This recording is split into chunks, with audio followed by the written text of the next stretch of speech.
Bienvenidos, bienvenidas a Literatura en Caliente, podcast de libros. Mi nombre es Federico Pasos y hoy vamos a estar hablando de Elena, de Evelyn Waugh. Un libro de 1960, un libro difícil que transcurre en el Imperio Romano, justo en el momento en el que el Imperio Romano está por proclamar el cristianismo como su religión oficial. Es un libro difícil porque hay que tener data al respecto, no tiene un lenguaje accesible ni fácil, por lo menos la traducción que tengo yo, que es del diario El País. Es una novela histórica que está buena, pero si no hay data al respecto, no es un libro para neófitos. Evelyn Waugh cuenta la historia de Elena, la protagonista de este libro, que lleva también su nombre en el nombre de la novela, que fue a Jerusalén y construyó iglesias en Belén y en el Monte de los Olivos, y cuentan, y Evelyn Waugh se suma a esta historia mítica, que fue quien dirigió las excavaciones en que se encontraron trozos de madera que para ella, para Elena y para la cristiandad entonces fueron aceptadas como parte de la cruz en que murió Jesucristo, ¿no? Estas excavaciones fueron llevadas a cabo a propósito para tratar de encontrar reliquias del Vía Crucis de Cristo y de la cruz en la que fue muerto Jesucristo a 300 años del acontecimiento. No se sabe ni cuándo ni dónde nació Elena. Evelyn Waugh, en su novela, que es una novela, nunca hay que dejar de tener en cuenta eso, que esto no es historia sino una novela, da cuenta que nació en Britania, pero lo cierto es que no se sabe, y cuentan que en el momento de las excavaciones tenía poco más de 80 años. En el prefacio de Evelyn Waugh dice que esto seguramente no fue así, pero en su novela hace eco de esta versión del mito. Elena es una practicante de la fe cristiana de manera conversa. Originalmente ella es la madre de Constantino el Grande, es Constantino el Grande, su hijo, quien va a influirla en la fe católica y a la que Elena se va a sumar. Y también Evelyn Waugh es un converso. El de grande se suma a la fe católica y termina siendo un practicante del catolicismo muy, muy fuerte, que tuvo un lugar importante en las letras británicas de mediados del siglo XX. Él vive poco más de 60 años, nació a principios de siglo y murió en el año 1966. Entonces no es casual, teniendo en cuenta esta cosa en común de la fe conversa. Siempre se habla de que la fe de los conversos es más furibunda y más fuerte que la fe de otro tipo de practicantes religiosos. Encuentran en esta cuestión de lo converso una mímesis, ¿no? Por ahí, en algún sentido, Evelyn Waugh eligió la figura de Elena para también hablar un poco de sí mismo, ¿no? Esto es Literatura en Caliente Podcast. Suscríbete.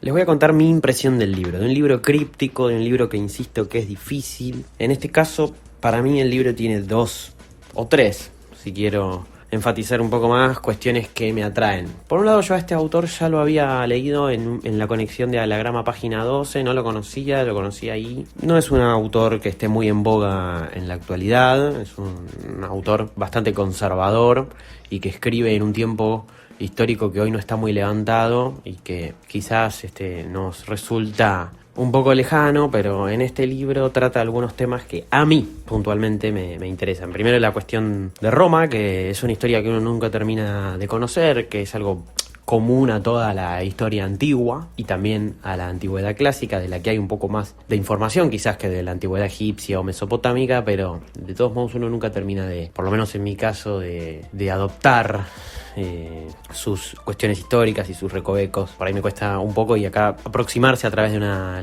lectura histórica, de una novela histórica, puede sumar, sobre todo si hace anclaje en algo que nos es familiar por una cuestión de marco cultural común, como es el cristianismo. Elena está convencida de su fe, pero también, como todo aquel que está convencido de su fe, quiere estar convencida de su fe. Entonces lucha en la segunda parte de su vida tenazmente por confirmarla, y por confirmarla a través de la obtención de recursos materiales, de las reliquias sagradas del Vía Crucis. Y eso a una persona de fe que quiere confirmar su fe, como también puede ser mi caso justo en esta previa a las Pascuas que estamos viviendo en la Semana Santa de 2023, cuando está siendo grabado este podcast, es algo que invita a la lectura y a comentar esta lectura. Evelyn Waugh, como hacen los grandes escritores, en ningún momento subestima a sus lectores y no te da nada digerido. Hay grandes verdades del cristianismo y de la historia del cristianismo que acá se mencionan quizás en una línea de diálogo y no se explican, y tenés que agarrarla, tenés que estar atento como lector. Por ejemplo, cuando se habla de que Constantino está por proclamar la fe católica como la oficial del Imperio Romano, sucede esta cita. Dice: a todos se nos ofrece la oportunidad de elegir la verdad, y me aventuro a decir que a los emperadores se les ofrece a veces de una manera más espectacular que a la gente humilde. Lo único que sabemos es que el emperador está portándose como si hubiera tenido una visión. Como sabe su majestad, ha sacado a la iglesia a la luz. El cristianismo no es de esa clase de religiones en que se puede compartir. No puede compartir nada con nadie. Donde sea libre, conquistará. O esta otra, por ejemplo, en la que describe el marco social en el que el cristianismo se oficializa como religión del Imperio Romano. Los romanos nunca podrán ser cristianos. Tienen demasiado metida en la sangre su antigua religión. Es parte de toda su estructura social. En los últimos 10 años ha habido muchas conversiones. ¿Pero quiénes son los conversos? Levantinos, casi todos. El sólido meollo de la ciudad, los caballeros y senadores, los auténticos italianos, son paganos en el fondo de su alma. Están esperando a que el emperador se vaya para volver a empezar con los antiguos espectáculos en el Coliseo. Dicen que se alegran de ver que los cristianos engordan. Es por eso que me da pena que se gaste tanto dinero en construir esas enormes iglesias, dice uno de los personajes en un momento de la novela. Esto es Literatura en Caliente Podcast. Suscríbete.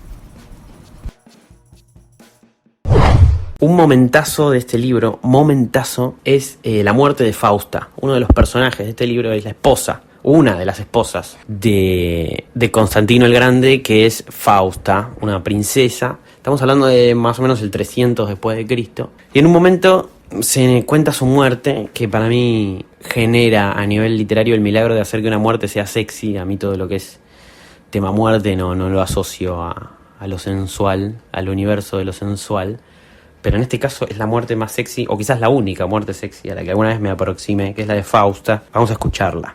A la hora habitual, la buena hora, en la tórrida habitación, Fausta, sola y desnuda, se miraba en el espejo, que no estaba empañado, porque el calor era tan seco como en el desierto, y estudiaba su cara redonda, mojada y serena, y meditaba. 20 años casada, rodeada de espías, y jamás la habían atrapado en un pecadito. Madre de 6 hijos y aún, ¿verdad?, muy deseable, sin cumplir los 40 y dueña del mundo.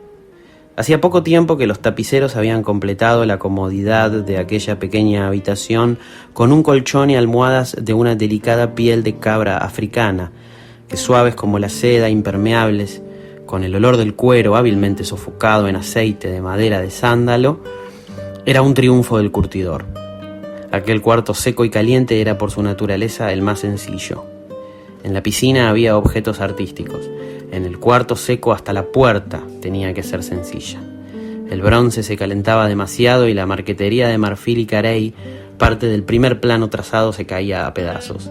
La puerta era una simple tabla de cedro pulido, pero las paredes, el suelo y el techo eran de dibujos de Hemolfo, complicados y deslumbrantes como un tapiz persa. Los lapidarios del mundo habían contribuido a su construcción con sus colores más vistosos y piedras con las vetas más raras. Fausta se contempló mientras el sudor le corría por entre los pechos y le rebosaba el ombligo. Estaba contenta. Sobrevivir a los enemigos que tuvo en el mundo. Tener siempre a mano al querido obispo para que la recomendara si era necesario a la inmediata y eterna felicidad en el otro mundo. ¿Qué otra heroína de la antigüedad disfrutó de los privilegios de Fausta? Pero indudablemente los fogoneros estaban excediendo en el calor aquel anochecer. Fausta recordó en detalle el imprevisto drama de la sesión con las brujas. No había realmente una explicación racional. Sin que se lo dijeran, sin ensayar, se hubiera dicho que, inspirada, la negrita había salido con lo que Fausta titubeaba en decir y había dicho precisamente lo que se necesitaba. Y Fausta había estado antes a punto de hacerla estrangular. Eso mostraba simplemente lo primordial importancia de lo sobrenatural. Todo lo que el obispo describía, el fantástico y benéfico mundo de querubín, serafín y los ángeles de la guarda, era cierto. El cielo había hablado a Fausta como habló a Constantino en el puente de Milvio. Pero indudablemente iba haciendo demasiado calor. Fausta llamó con la campanilla, aguardando al esclavo que debía haberse presentado inmediatamente y que inexplicablemente se retrasaba. Meditó en aquel alborozamente misterio. ¿Por qué ella era la única tan privilegiada entre todas las mujeres? No podía ser por un tributo a la gran posición que ocupaba en el mundo, porque en realidad, si se ponía a pensar, la divina providencia parecía descuidar ostensiblemente a la familia imperial. No, era por sí misma, por alguna rara idiosincrasia de alma. Indignamente tal vez, pero muy convenientemente ella era la elegida de Dios, su favorita y consorte personal.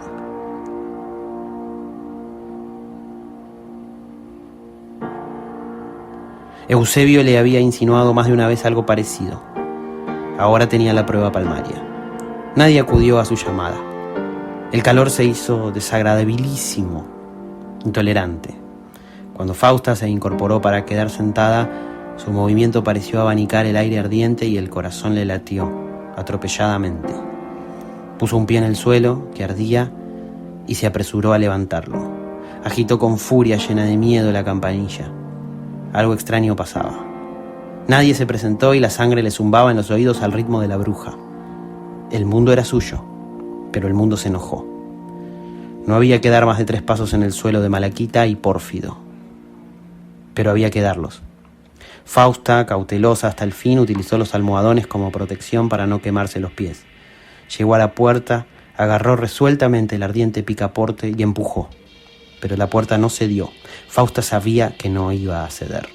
Lo había comprendido en uno de los momentos en que pasó de un almohadón a otro y después vio por la mirilla el pestillo echado por fuera. No tenía objeto empujar, llamar o golpear. La buena hora había pasado. Fausta resbaló, dio unos tumbos y acabó por quedar quieta como un pez sobre una tabla.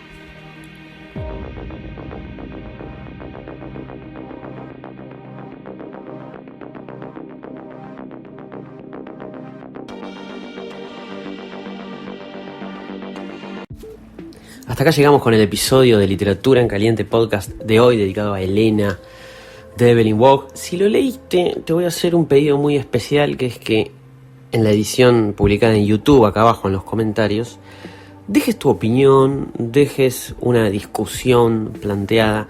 Formemos de este posteo de podcast en YouTube un pequeño espacio de construcción de sentido sobre este texto. Hay poco dando vueltas en YouTube y fuera también de la plataforma acerca de este texto. Discutámoslo, hablemoslo, aportémoslo, porque es un texto complejo y que está bueno intercambiar. Y también te invito a suscribirte, sobre todo a suscribirte a este canal, y también a me gustear, también a compartir y a hacer todas esas cosas que hacías en las redes sociales. Lo mismo para los oyentes que se sumen desde Spotify al canal de Literatura en Caliente. Voy a dejar mis arrobas, ya que estamos, para que puedan acceder y estar al tanto de las cosas que hago, tanto en el podcast Literatura en Caliente como en otros trabajos periodísticos de los que formo parte. En Instagram soy @pasosconz_. En Twitter soy @pasosfede y en Facebook Federico Pasos. Por ahí también me puedes encontrar. Lo que digo siempre, dejo un link de cafecito para que yo pueda seguir haciendo este podcast con sus aportes en el caso de que les haya gustado mucho. Pero sobre todo la suscripción es muy importante. Gracias por estar del otro lado. Nos vemos en otro episodio de Literatura en Caliente.